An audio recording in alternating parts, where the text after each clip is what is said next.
Namokolo, donc universitaire, Kimbangis, restez-y et vraiment soyez fermes dans vos positions chrétiennes. C'est grâce à cette position chrétienne, vous deviendrez un peu plus tard, si aujourd'hui on se moque de vous, ce n'a rien. Soyez fiers, parce que vous suivez la voie qui est légale. C'est notre voie, c'est celle-là.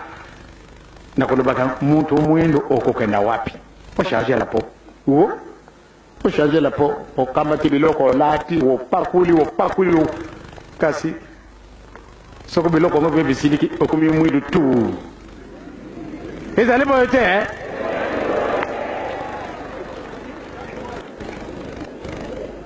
mingi nazalaki komwana batu mususu na kisasa kitoko kasi akamati biloko wana pakuli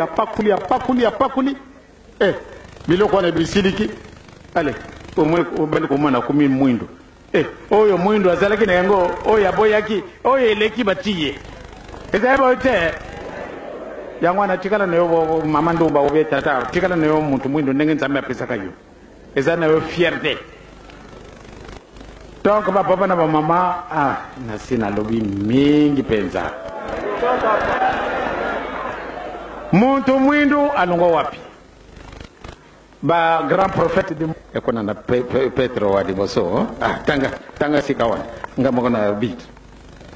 Petro ya liboso mokabo ya mibale tokotanga yango mobimba nzela ya liboso pe libanga na bomo epe libota na bule na bongo bobwaka mabe nyonso mpe mayele mabe nyonso na bokosi na bilulela na matongi nyonso lokola bana babotami bobele sasa ipi bakoyoka posa na mabele sembo na molimo ete po na yango bakola kina lobiko soko na solo bosili kosolola ete nkolo azali na boboto boyaka epai na ye libanga na bomoi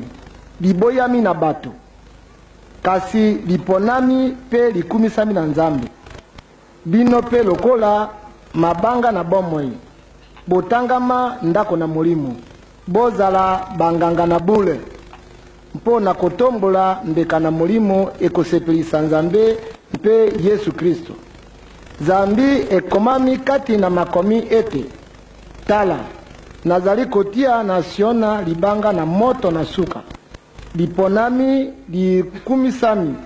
mpe ye oyo akondima yango akokufa na soni soko mokete bongo lokumu na yango ezali po na bino bandimi nde po na bango bajangi kondima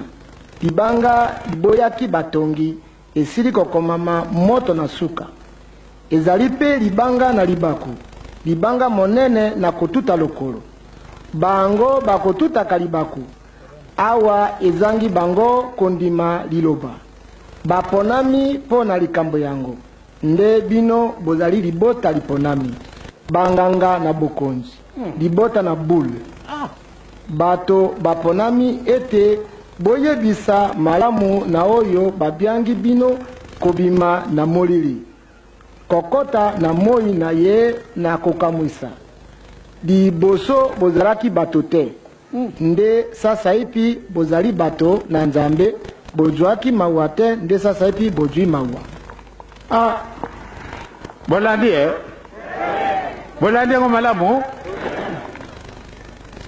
okitina wana balingilaka batu balingaka yote lelo yokomi muntu tata toluka esika wana na makana manzambe bango balubi ete boluka liboso bokontina likolo maso makopesa lano bino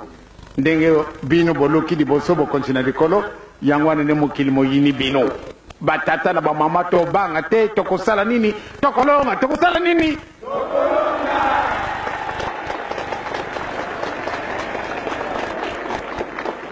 tomoni mpasi 37 000 familles ekangama na ntina oyo lelo mutu nyonso to atala bakimbangiseko balati vert blanc biso moko ntina na yango tokoyibaka te ya solo tozali baponami Pabate mution surtout muntumunene aya kota yo boye et surtout yo kufuka mede boso nangai. C'est ridicule. C'est ridicule. Oh ya ya. Mais vous en avez limité, c'est ridicule. Ridicule en quoi?